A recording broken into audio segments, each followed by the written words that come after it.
അമ്മേ, ഞാനില്ലാതായാലും മക്കളെ നോക്കണം. അവരെ ഭർത്താവിൻ്റെ വീട്ടുകാർക്ക് വിട്ടുകൊടുക്കരുത്. അമ്മയ്ക്കും അച്ഛനും മക്കളെ നോക്കാൻ പറ്റാതെ വന്നാൽ അവരെ അനാഥാലയത്തിലാക്കിയാൽ മതി.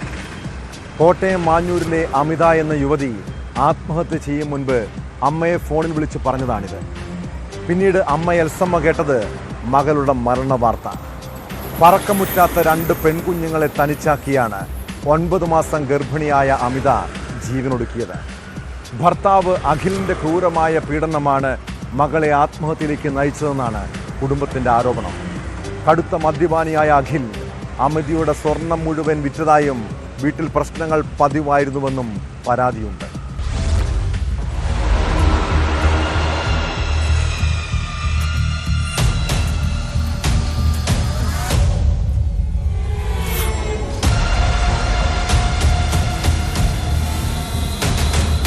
ഞായറാഴ്ച രാത്രിയാണ് മാഞ്ഞൂരിലെ അഖിലിന്റെ വീട്ടിൽ അമിത തൂങ്ങി മരിച്ചത്. തന്റെ 2 മക്കളെയും നോക്കണമെന്ന് അമ്മ എൽസമ്മയെ ഫോൺ വിളിച്ചു പറഞ്ഞ ശേഷമായിരുന്നു ആത്മഹത്യ. വീട്ടിലില്ലാതിരുന്ന അഖിലിനെ അമ്മ എൽസമ്മ ഫോണിൽ വിളിച്ച് അറിയിച്ചു. വീട്ടിൽ തിരികെ എത്തി നോക്കിയപ്പോൾ അമിതയെ തൂങ്ങി മരിച്ച നിലയിലാണ് കണ്ടത്. അമിതയുടെ ബന്ധുക്കൾ പരാതി നൽകിയതിനെ തുടർന്ന് പോലീസ് അസ്വാഭാവിക മരണത്തിന് കേസെടുത്തു. 4.5 വർഷം മുൻപാണ് അഖിലും അമിതയും വിവാഹിതരായത്. 2 കുട്ടികളുമുണ്ട്. ആത്മഹത്യ ചെയ്യുമ്പോൾ ഗർഭിണിയായിരുന്നു. ആത്മഹത്യ സംബന്ധിച്ച സൂചന അവസാനമായി അമ്മയോട് ഫോണിൽ സംസാരിക്കുമ്പോഴും അമിത പങ്കുവച്ചു. ഞാനില്ലാതായാലും അവർക്ക് വിട്ടു കൊടുക്കണ്ട കേട്ടോ. അമ്മയ്ക്ക് അച്ഛനും നോക്കാൻ പറ്റില്ല. അത് വരുമ്പോൾ അനാഥാലയത്തിലോട്ട് കൊടുത്തു വെച്ചാൽ മതി എന്ന് പറഞ്ഞു.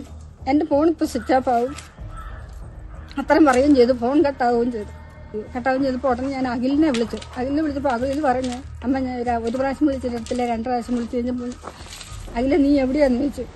ഞാൻ പുറത്ത് അമ്മയെന്ന് പറഞ്ഞു. നീ വേഗം വീട്ടിലേക്ക് വല്ല, ഞാനിപ്പോൾ അങ്ങോട്ട് വരും, അവൾക്ക് എന്തോ പ്രയാസം അവിടെയുണ്ട്, വേഗം ചെല്ലണമെന്ന് പറഞ്ഞു.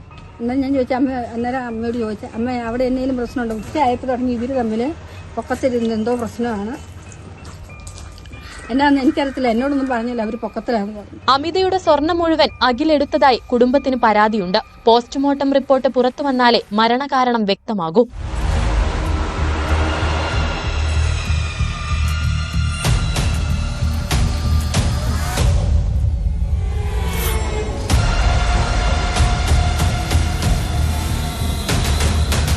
ന്യൂസ് 18 കോട്ടയം.